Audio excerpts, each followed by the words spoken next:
travelers in this state too, whether they be in intra or interstate commerce. But these people are going from town to town. They're not buying through tickets. They're going from town to town and getting off the bus and instigating these things. And in addition to that, people working in concert with them are stirring up the people in advance and telling them they're coming in such a manner as to encourage curiosity seekers, cranks, and everything else to gather at the bus stations. And this situation is a very serious law enforcement problem and makes a very serious problem for us. Now, if these travelers are obeying the law, minding their own business, own legitimate business, or tourists are traveling through this state, there'd be no trouble.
Gentlemen of the House, I wasn't listening very carefully, and I am not aware of the content, but I believe in substance that this resolution calls for an investigation to determine where the school money is going and where it's being spent. Now, I remember in 1957, we had such a committee set up, and it made a complete investigation and came back to this legislature with a report. In 1959, the Lackey Edwards Committee was set up. We appropriated $50,000 for that purpose. How much was spent, I don't know. They may have turned in some of that money. But they did make a complete investigation, and they made recommendations to this legislature. That report is on file, and I submit to you that any member of this House wants to know where education money is going can find out for himself. And I see no need for a legislative committee to make that investigation now. It's a simple matter for anybody in the state of Alabama that wants to know where education money is being spent to make that investigation for himself. And it's easy to determine that they're doing a wonderful job with the money that's being provided for them. And I'm opposed to this resolution. Are you familiar with the Dumas plan? Have you seen the Dumas plan? Yes, sir, I have. Looks pretty good to me. Do you have any comments you'd care to give this body at this time? Well, I would have this to say, Mr. Cabinet, that under the Dumas plan, I think that he says for the present legislature to appropriate $700,000 out of this year's funds, $700,000 out of the next year's funds, and $700,000 out of the next, and leaving the next legislature to make up the other $2,800,000 that would be required. And I might say this, that is a question, it is well known, that to get $700,000 out of the general fund is hardly feasible and hardly possible. Then, too, who knows what the next legislature will do. It is needed at least $10 million to build the prison facilities which have been recommended. And I might say to build those prison facilities, it is planned to use prison labor to do it.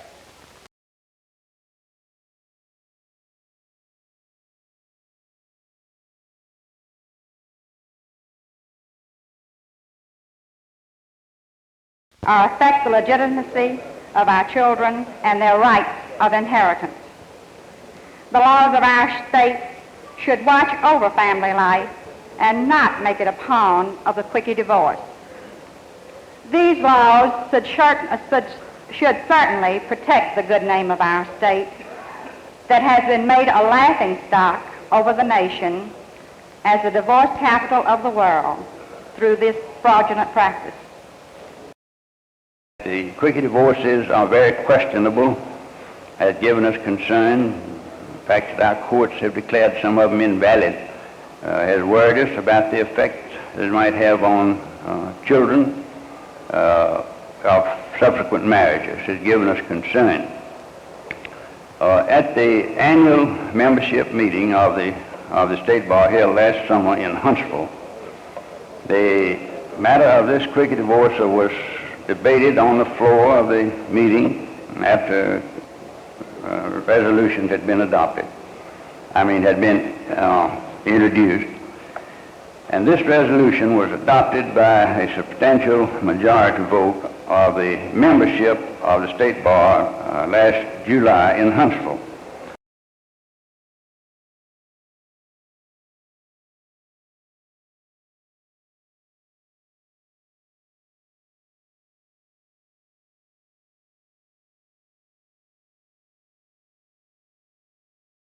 Clerk will read the journal. Roll call. On the call of the roll of the House, the following members answer to their names. Mr. Speaker: Adams, Albee, Avery, Bailey, Barnett, Bassett, Belleville, Bishop, Boyd, Branyan, Brewer, Broadfoot, Brooks, Cabinet, Callahan, Kemp, Casey, Cates, Chambers, Cook, Copeland, Cornett, Daniel, Dixon, Dodd, Dunn, Edwards, Falk, Ferguson, Franklin, Gill.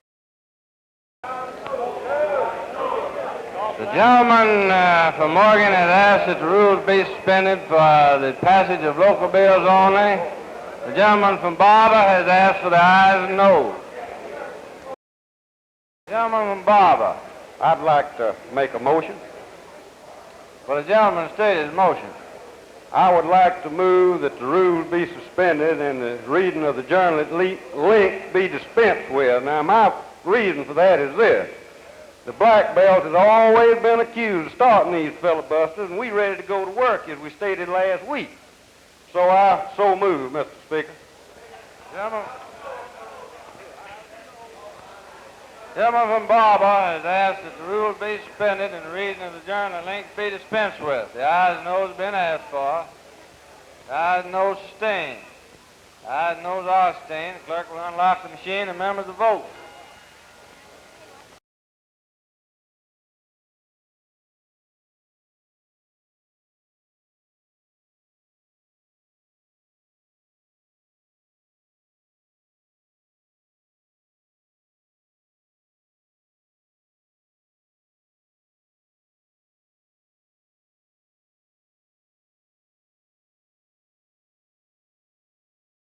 That it doesn't take too much ability to block legislation.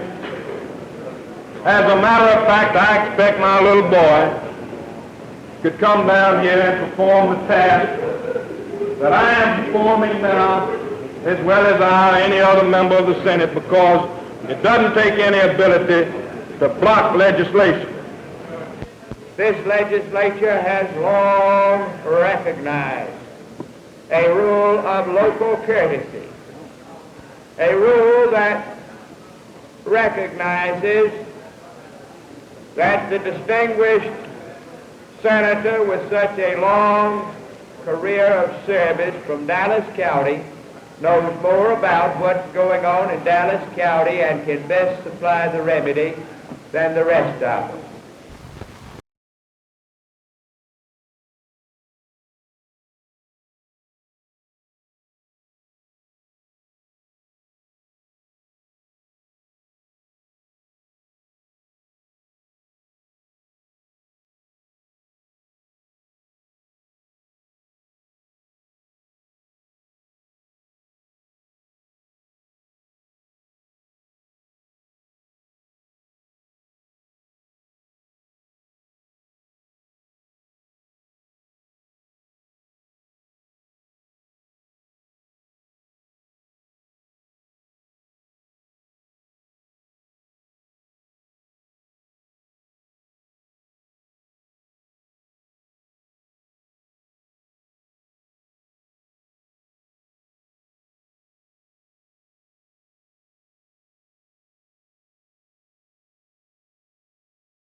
We feel that since fatalities have not increased in view of the increased amount of traffic during 1961, that motorists and pedestrians are beginning to realize the dangers involved on our streets and highways when care and caution are not exercised. We feel that our program of a better informed public and strict law enforcement has saved many lives during the past year. It will be the Department of Public Safety's objective next year to do everything possible to cut down this unnecessary slaughter on the highways of Alabama. Of course, you know that it was with some misgivings that we had to, or felt obliged to leave Montgomery in the first place, but we feel that much good will rub off on Montgomery in spite of this movement to the Tuskegee area. It was strictly, as I see it at this point, a question of the amount of desire of a people and the spirit of these people and the areas of cooperation from all officials as well as the man on the street that made us decide to move our program to the Tuskegee area, as well as having unusually fine facilities in this area. Mr. Garrett, that's an awfully fine-looking specimen of a beard there. Do you enjoy wearing it? I've had a great deal of pleasure out of wearing it. When did you start it? I started the 1st of December. It's about 55 days old now. You like wearing it? Yes, I've enjoyed it. I've really enjoyed it very much. Well, Mrs. Garrett, what is your reaction? Do you mind having your husband wear a beard? Well, I'm real glad that he's participating in the centennial activities, but I certainly can't say that it adds a thing to his looks. After all, you know, I must be a pretty good-looking guy when I get this off, you know. Mr. Lynn, how much time do you save in the morning not having to shave? Well, it's hard to say. Of course, I don't spend any time anymore, which is wonderful. I hate to shave, and this makes it very nice not having to shave. You've gotten to the fine point now. Yeah. So, do you want to keep going with it after the commemoration, maybe? Well, I don't know about that. How would you go along with that, Miss Lynn? I'd like for him to keep it until summer. Until summer? Yes. It's too hot then, maybe. Probably would. Do you feel conspicuous when you're out in a crowd of people?